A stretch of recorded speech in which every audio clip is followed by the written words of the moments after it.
Welcome to the Kill Count, where we tally up the victims in all our favorite horror movies. I'm James A. Janice, and today we're looking at Bride of Chucky, released in 1998. The box office failure of Child's Play 3 put a 7-year pause on further Chucky sequels. Of course, didn't help that slashers were seriously struggling in the early 90s. But then came Scream, which revitalized the genre and sent studios scrambling to make hip horror movies for teens and young adults. Universal dusted off the old yellow good guy box and asked creator Don Mancini to make a modernized iteration of the killer doll. Mancini was happy to write something different and take things in a new direction away from Andy Barclay. Inspiration came to the franchise's producer and Chucky designer, David Kirshner. I was in a video store and I saw a copy of The Bride of Frankenstein, and I just thought, wow, that would be great if we were able to create a bride for Chucky. For a director, Kirshner and Mancini chose Hong Kong filmmaker Ronnie Yu after seeing his movie The Bride with White Hair. 5 years later, Yu would go on to direct Freddy vs. Jason. Brad Dourif returns as the voice of Chucky, who's now joined by his old girlfriend, Tiffany Valentine. Mancini specifically wrote Tiffany to be played by Jennifer Tilly, since he was a fan of Bound and Bullets Over Broadway. She is a fantastic addition to the franchise, giving a fan-favorite performance that cemented Tiffany's status as a series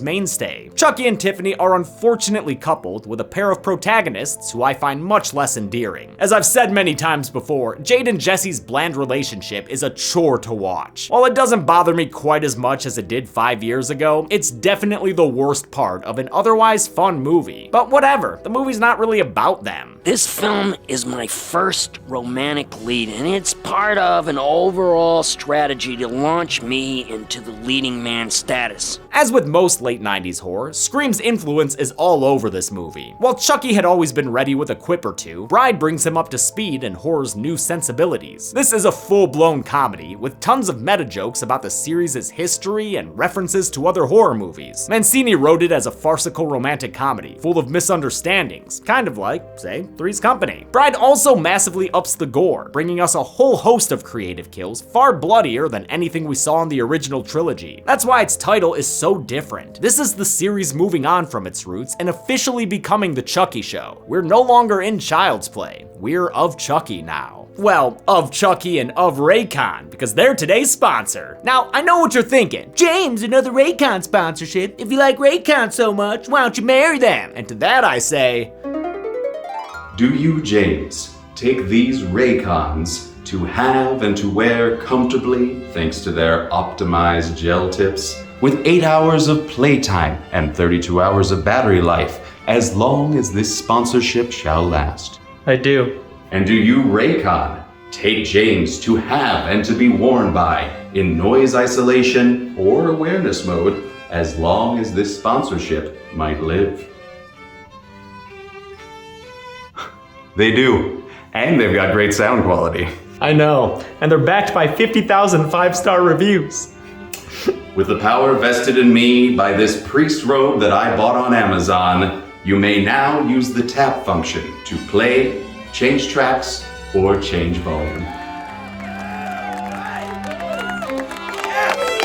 no, wait, Chelsea's my wife. Raycons are already half the price of other premium audio brands, but you can get yourself a pair for another 15% off by going to buyraycon.com/deadmeat. Will twice the dolls mean twice the kills? Guess it's I do or die, so let's get to them. The movie begins in the Kill Count prop closet. Hey, Ben, could you please put that shit back in their bins? These evidence locker shots were originally written into the court scene cut from the beginning of Child's Play 2. Their reuse here fits perfectly with Bride's more meta tone. A cop named Officer Bailey is sneaking out some evidence to sell to a sultry-voiced collector. Hello. Hey, I'm on my way, and don't forget my money. Not very good role model behavior from Bailey, and before you know it, this ding-dong says hello to a throat slit that puts an end to Mr. Bailey's wonderful life. If you're gonna get murdered though, might as well be by Jennifer Tilly in a Matrix getup. Never thought to put the nail polish on the filer. What a time-saving life hack. Tiffany Valentine lured Bailey here to take his lighter and reacquire a pancaked Chucky, who's actually looking pretty good considering how he died in the last movie. She welcomes him back with Louis Armstrong and Rob Zombie. Well, hello, Dolly. Fuck, I love this opening. The living dead girl, the sexy Tilly, the stitched together title card. You instantly feel the series being modernized for the late 90s. That modernization extends to Chucky's new look, acquired in Tiffany's trailer of Misfit Dolls. She gives him the Toy Story 2 treatment and stitches him back together, Frankenstein's monster style. The stitched up face might be Chucky's most iconic appearance, and one that many fans associate with the character since it was literally everywhere when this movie came out. Ask anyone who worked at a Hot Topic. If only this movie could be all Tilly all the time. Unfortunately, the main human characters are our well-off Juliet, Jade Kincaid, and her trailer park Romeo, Jesse Miller. Jade is played by Katherine Heigl, last seen on The Kill Count in Valentine. These star-crossed idiots have to sneak around because at Jesse's home sweet hell is her uncle Warren Kincaid. Warren's her legal guardian and the town's police chief, and he don't like Jesse one bit. They have to use their best friend David as a faux date when they're going to prom. David made quite an impression. I think Warren's in love. Yuck. Not my type. The in-sync reject-looking David is gay, and I know, blah blah blah woke dead meat. But it is worth noting how uncommon it was to have casually gay characters like him in the 90s, even though there are some light jokes about it. What are you going to study? Theater arts? But on an athletic scholarship, right? Playing hockey? Figure skating. He's still just a regular guy who's incidentally gay. I like that Don Mancini, who is also gay, was able to write this character into a popular franchise back then. The reversed beard doesn't work though, and the kids are pulled over by Warren's lackey, Officer Norton. The kids call him Needle Nose because, well, look at him. The crooked cop keeps the kids in the rain until Warren shows up looking like the Great Pumpkin. The police chief knows how to deal with a problem child, and since Jesse didn't follow any of his 8 simple rules, he condemns him to eternal blue balls. You fuck. But you won't. Not Jade anyway, not anymore. Warren Kincaid is played by John Ritter, a childhood favorite of mine because of Three's Company. I watched a lot of Nick at Night. He was last seen on The Kill Count as adult Ben in the It miniseries. Kiss me, fat boy. I'll never not be sad that he died so young, at 54 in 2003. Ritter was actually supposed to be in Child's Play 3 as a security guard at a Chucky factory in a scene that was ultimately cut. While this unfortunate couple is getting broken up, Tiffany's trying to get her mans put back together. Best way to do that is with a restoration incantation. Give me the power, I beg of you. Ah, there's her problem. You need voodoo for dolls, not for dummies. With the spell seeming like a bust, she's stuck with her current boyfriend, Damien Baylock, named after 2 characters in The Omen, the satanic child Damien and his evil nanny, Mrs. Baylock. Damien's played by the late Alexis Arquette, whose siblings David and Patricia are also Kill Count vets. Mancini based the character's appearance on Marilyn Manson, and even offered Manson the role, but the musician turned it down. Glad he did. Fuck that guy. Damien's the wrong guy for Tiffany, but he still tries to impress her with murder? Oh my god, you really did a number on him, didn't you?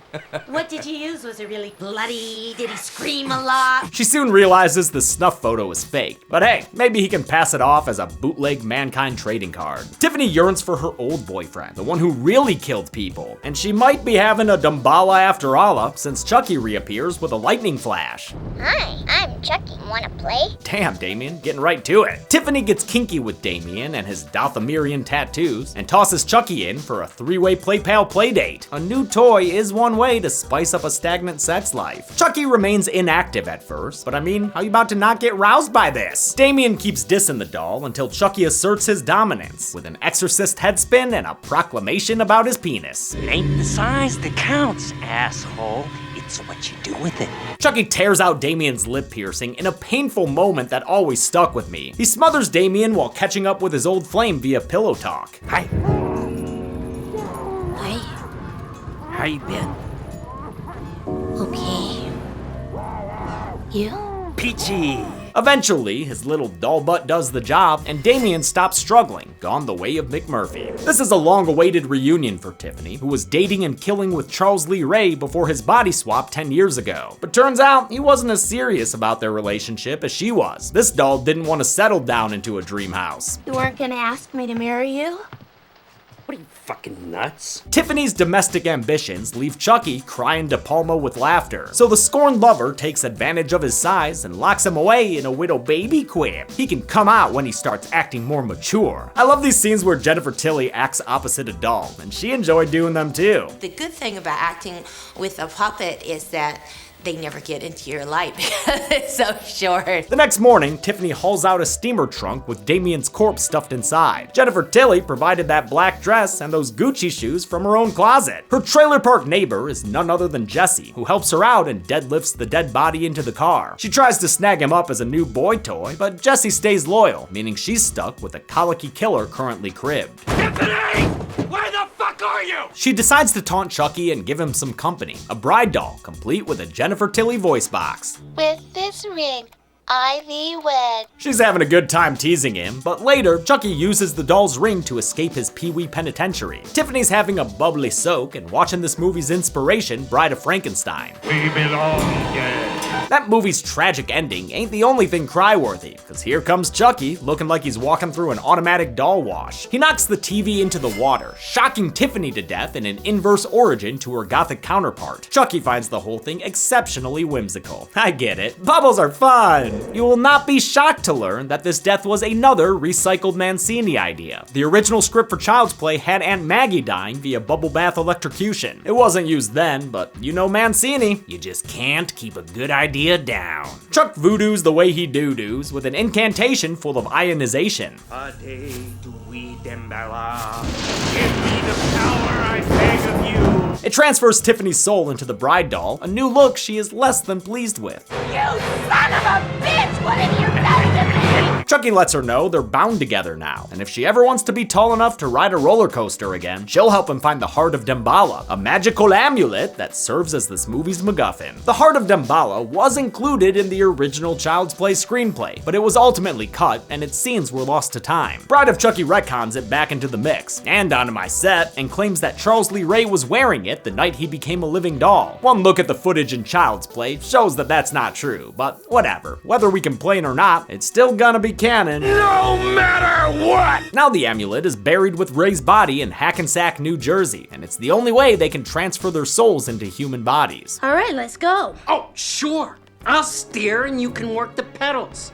We're dolls, you dope! Bride of Chucky takes place, I believe, in Lockport, New York, meaning these dolls are gonna need a ride to get to Hackensack, 6 hours away. Tiffany calls up Jesse and asks if he can transport some dolls, no questions asked, for the princely sum of $1,000. Jesse agrees, desperate to elope with his police-barricaded paramour. Tiffany gets ready for the road trip with a Joan Jett makeover set to Blondie. Barbie, eat your heart out.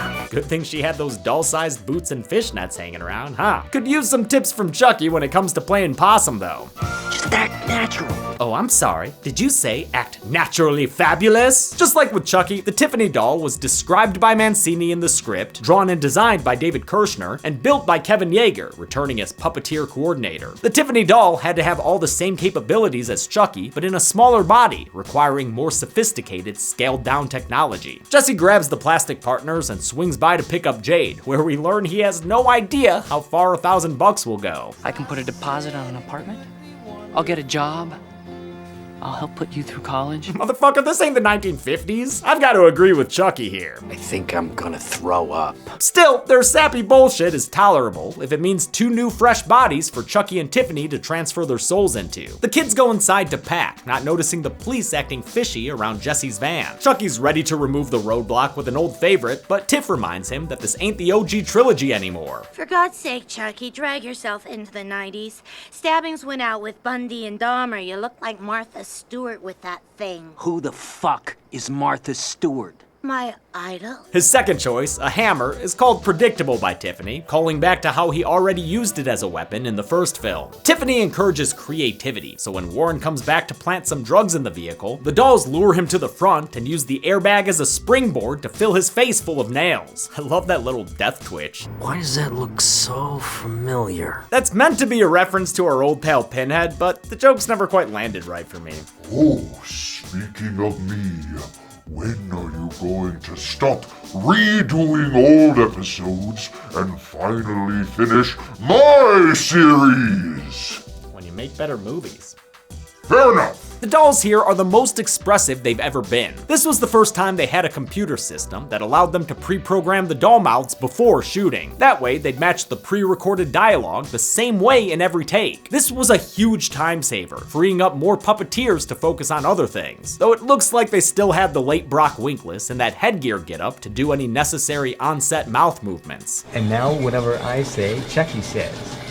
That's right, Brock. Both dolls had several versions with different heads that could be swapped in and out. Even with the new innovations, they still required teams of 7 to 9 puppeteers, especially when it came to walking or crawling using the cable versions. It's a very difficult process with just one doll, and when you have 2 and you have 15 people that have to crowd around a small space, it is very difficult. A lot of the sets had to be built on risers 5 feet up, which was especially difficult in Tiffany's trailer. With the wiring and plumbing needed for all of the special effects heavy scenes in there, production designer Alicia Kewen said it was more a work of science than a set. The dolls clean up their mess before their fleshy counterparts return, but there's another problem. Officer Norton, who pulls them over near a crowded parking lot. Jade tries to appeal to Norton's humanity, only to find that he has none. You seem like really nice kids. It's nothing personal, at least on my part.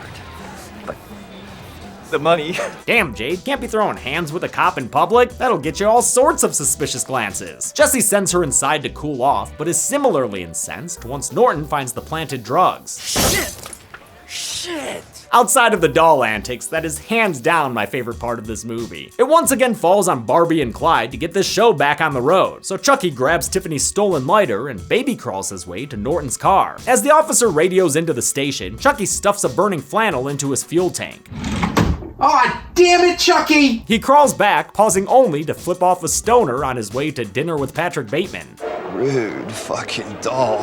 Norton barely has time to smell the gas before he's incinerated in a fiery explosion. Flaming wreckage goes everywhere, but it doesn't kill anyone else, not even the dude inside this phone booth. Slow motion shows this poor stunt performer ducking out of the way. The surrounding bystanders are quick to accuse Jade and Jesse, so they peel out, leaving a pileup of primary colors in their wake. The supposedly in-love couple immediately suspects one another of being responsible. You don't think that I had anything to do with that explosion back there, didn't you? No.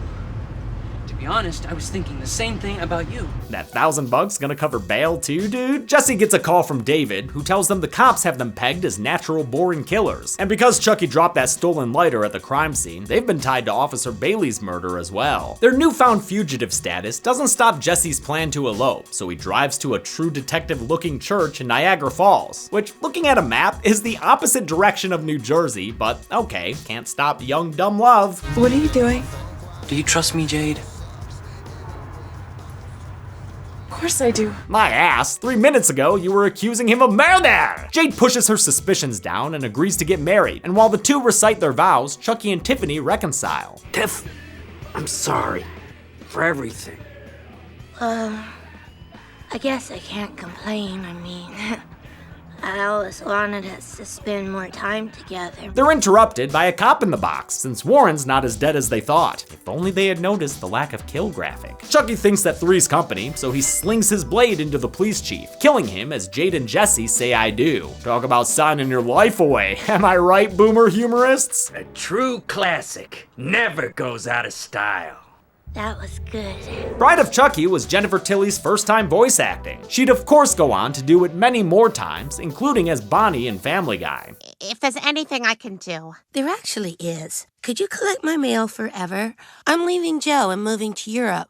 I didn't sign up for this. She and Brad Dourif spent 3 days recording their lines prior to the rest of production. Mancini had the idea to put them in recording booths facing each other so they could bounce back and forth and occasionally improvise. Both of them seemed to love the experience. You look like Martha Stewart with that thing. Ah, what the hell? I need the exercise. The newlyweds retire to a honeymoon motel where they touch their faces and watch a news report on their supposed killing spree. In the absence of any other information, these kids have to be considered armed and extremely dangerous. Detective Lieutenant Preston there is played by Lawrence Dane, last seen on the kill count as Hal in Happy Birthday to Me. Preston says that one of the lovers might be unaware of their partner's murderous tendencies, prompting more suspicious glances between the now married couple. With trust issues this deep, that ring ain't gonna work as a band-aid. All of a sudden, a pair of honeymooners burst in from the adjacent room. These sexy swingers are Russ and Diane, the latter played by Janet Kidder, Margot Kidder's niece. They're looking to join the party, like, you know, in bed. bed. But Jade tells them to clear out, not a fan of this state of affairs. They do, but not before Diane nabs Jesse's wallet, which does not go unnoticed by Tiffany. The dolls sneak into the other couple's room while they're having a sloshy waterbed love sesh. Tiffany paves the way for more female killer dolls by shattering the glass ceiling with a champagne bottle, raining shards of mirror down into the couple's bed and bodies. Water death bed, the bed that wets people. The gory grand gesture is enough to completely win over Chucky. I love you. And he nabs Diane's ring finger for a fireplace proposal. Will you be my bride? Oh, Chucky. No, it's of Chucky. Now, a doll marriage, that's one thing. Many a young girl has held such a ceremony. But to christen the marriage, that's entirely different. Chucky's gotta be like a Ken doll down there, right? I am anatomically correct. Come again now? Where was that machine in the Good Guy Factory? And wait, you're telling me this doll, who was sleeping in Andy Barclay's bed, had a little plastic package the whole time? That makes his line from the first movie even worse. I have a date with a 6-year-old boy. No! Tiffany takes advantage of her Bayes anatomy, and they have a sex scene shot in the language of a rom-com, with just a hint of butt crack and some tasteful silhouettes that I'll still have to censor since YouTube's such a prude. Come on, YouTube, even when the sex is safe? Have you got a rubber? Have I got a rubber? Yeah. Tiff, What? look at me.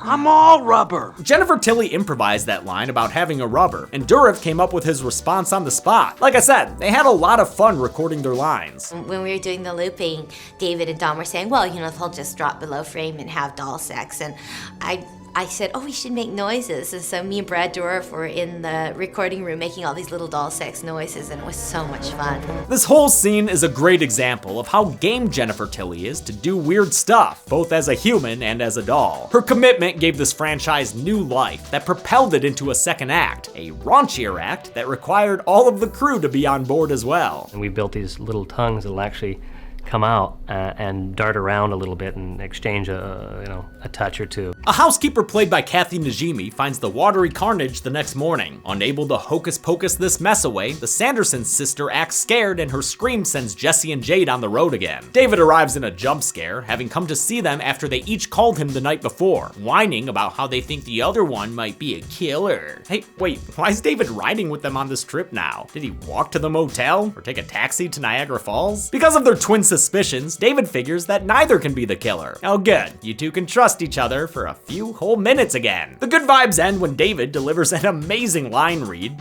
Oh, something really stinks in here. And finds Clifford the Big Red Body. He grabs Warren's firearm and Jesse and Jade immediately accuse each other again. Fucking just shoot them both, dude. After they pull over, Chucky and Tiffany finally reveal themselves. Nobody move! The surprise! Freaks out David so bad, he wanders into traffic and gets sent to his final destination by a passing semi-truck. Damn, that boy popped like a human water balloon. The dolls force the couple back on the road and make introductions, reintroductions, and meta jokes. How did you end up like this? Well, it's a long story. It sure is. In fact, if it was a movie, it would take 3 or 4 sequels just to do it justice. Jesse finally understands after like 12 or 13 double takes. They trade in Jesse's van for a less conspicuous RV, whose owners we see have been killed off screen and unceremoniously stuffed into a closet. Tiffany makes herself at home on the range stove and prepares Jade's body for her soul housing, giving her a Monster High makeover. Unsure of how else to get out of this situation, Jesse recalls some motherly advice that Tiffany gave him earlier. Never take her for granted. It's like my mother always used to say, a woman spends all day slaving over a hot stove for a man, the least he can do is the dishes. He uses Tiffany's reverence for her mother and decides to stir up trouble in paradise. She's not much of a housekeeper, is she? Tiff? Those dishes aren't gonna wash themselves, you know. Chucky takes the bait and makes one demand too many, and the ensuing argument quickly turns personal. Take it from me, honey. Plastic is no substitute for a nice hunk of wood. Well, depends on if it's got batteries or not. The domestic dispute gives Jade the opening to knock Tiffany up and into the oven like she were a witch from a fairy tale. Jesse follows suit by knocking Chucky out the window, but a bullet spray causes him to drive the RV off the side of the road. Great vehicle crash here. Call me simple, but I love when cars go boom. Tiffany escapes extra toasty, looking like Chucky at the end of the original film, but Jesse manages to intervene and save his, I guess wife? Never really thought about how they're married now. A loose wire sets off an action movie explosion explosion that hurls Jesse away from the RV. He survives, but sees Chucky forcing Jade to carry him to the cemetery. Jesse chases after them with Tiffany in tow. She is not having a comfortable time. At the cemetery, Chucky shoots the state medical examiner, digging up his body because of its connection to the murders. Talk about a graveyard shift. He forces Jade to exhume his bastard skelly body and gets his hands on the bling that's gonna make him a damn bala. Jesse arrives with Tiffany and puts his gun up to her head, turning her into Peanut Butter Baby. They have themselves a good old-fashioned hostage exchange, during which Tiffany regrets her taste in men. Why can't I ever get it on with the real good guys? Her hesitation is only compounded after the couples reunite. Catch me, Chucky. Come on, Charles. She might be a bit overdone, but she still sounds like Jennifer Tilly. Chucky decides to go tit for tat, but Jesse spins around and takes the knife instead. The injury incapacitates him and allows the killer doll to regain control of the situation. We get our third voodoo incantation of the film, and since it's their grand finale, Tiffany wants to cap it off with a final kiss. And she means final kiss, since Jade and Jesse's flip-floppy romance has inspired her to stab Chucky in the back. This bride's going Frankenstein in a big way. Oh, Chucky, look at us. Don't you see? We belong dead. But as we all know, Chucky's resilient, so true to form, he springs back to life and beats down Tiffany with a shovel. A top-down shot shows us their all-out doll fight! During this down and dirty battle, which I can really dig, the duo was played by Debbie Lee Carrington and a returning Ed Gale. Chuck ultimately comes out on top and stabs Tiffany in the heart. My mother always told me love would set me free. Get off my knife! Damn, Chucky, have a heart. Jesse remembers that this is Child's Play 4 and putt-putts Chucky back into his grave. Lieutenant Preston arrives and stops Jade from shooting the possessed plaything, but she yoinks his gun, tradesies, and prepares to do it anyway. Chuck lets us know that there are more sequels to be had. Go ahead and shoot! I'll be back. I always come back! With one last quip, but dying is such a bitch. The good guy is blown away, his doll body sliding down to join his human body in the grave. At least that'll save the county on funeral service costs. Having seen the deadly dolls firsthand, Preston waves away this movie's conflict. Jesse and Jade? Hell, they didn't do it. Guess Roswell that ends well. He lets them go with nothing worse than a contradictory command. You two go on home and stay put. Well, which is it? Better let them know before they walk all the way back from frickin' Jersey. Preston stays behind and comes across Tiffany's charred body. The burnt up bride springs back to life for a last minute scare and goops the detective with a face full of blood before finally taking her last breath. Turns out Chucky's rubber wasn't protective enough and all that fire baked up a bun in the oven. It comes crawling out of Tiffany and the movie ends with the Hellspawn attacking a screaming Preston for our final kill. How many people objected to life during this unholy matrimony? Let's find out. And this time, I'm ready for those killer dolls. Oh, shit, where'd they go? Hey, stop that! Hey, you two, stop! Oh, gross, get a room! It's not my house. 14 people died in Bride of Chucky, 10 men and 4 women, giving us this father of the pie chart. Now, things are gonna get a little complicated. Chucky had 6 individual kills and 3 with Tiffany. I'll put them all on the point chart. An asphyxiation, an electrocution, an incineration, 2 bladed kills, 3 gun kills, and a miscellaneous, which was David going splat. Now, Tiffany is gonna have her own point chart, although it will recount their joint kills, David and the RV owners they shot. On her own, she added 3 bladed kills, if you count the glass shards as such. Now, here's how their kills break down on an individual versus combined basis, and here is the continuing installment comparisons, Bride taking the lead by far. With a runtime of 89 minutes, we had a kill on average every 6.36 minutes. Golden Chainsaw for coolest kill has a bunch of options, but right now, I'm feeling it should go to Russ and Diane. It's so spectacularly violent and memorable, with the glass and water going everywhere. It's arguably the goriest kill in the movie, movie, and it's enough to make Chucky put a ring on it. Doll Machete for Lamest Kill will go to the RV couple, killed off screen and probably undeserving of it. I bet they were retirees just trying to road trip, you doll monsters! And Champion Chuckle for Funniest Part also has a lot of options, but I have to go with the line that has stuck with me the most for all these years. Rude fucking doll. And that's it. Bride of Chucky came out in 1998 and was the Chucky movie when I was getting into horror. Its sequel would come out 6 years later and leave many people upset. I'll show you next week, but until then, I'm James A. Janice. This has been The Kill Count. On the next Kill Count. We've seen the invisible. We've lived with the monster. We've counted the count. Excellent. But now it's time to let our leg hair out and howl at the moon. The Wolfman. Wolf, gypsy woman, murder, what is this? Another classic Universal monster movie. Oh. Watch as Larry Talbot returns to his father and home, a place he once believed he grew out of, which he probably did. Look at him! That's funny. See as Larry Talbot gets bitten by a werewolf and becomes one himself. You mean runs around on all fours and bites and snaps and bays at the moon? And listen to a poem about werewolves, repeated over and over. Even a man who is pure in heart and says his prayers by night may become a wolf when the wolfbane blooms. And the autumn moon is bright. So you know that one too, huh? This weekend, watch the film that set the ground rules for werewolves and wolfmen. Oh, I see. Then on Sunday, assuming it doesn't get blocked by a copyright claim... Hold your tongue, Mrs. Williams. Do you know that's slander? Watch the Wolfman Kill Count, only on Dead Meat. I'm going now. And heaven help you. The Wolfman can currently be watched on the pictured streaming platforms. Dead Meat always recommends you watch the movie for yourself before its kill count. It's the only way to have your own properly informed opinion. Kill counts are never meant to replace the experience of watching a film. Thanks a lot for watching this Kill Count recount. Big thanks to Zoran for coming over and being Pinhead in that stupid big mask in this hot-ass studio. It's okay. You finish my movies when you have time. Or you just make Zoran do them. Cause he's used to doing shit. Also, thanks Assistant Ben, he's been doing the set deck, and my housemate James Gressel has been controlling the Chucky and all the To The Numbers bits. In the Child's Play 2 one, he smacked me in the head pretty fucking hard with one. Thanks for your patience about the Child's Play 3 recount. The copyright claim was a big ol' fucking headache.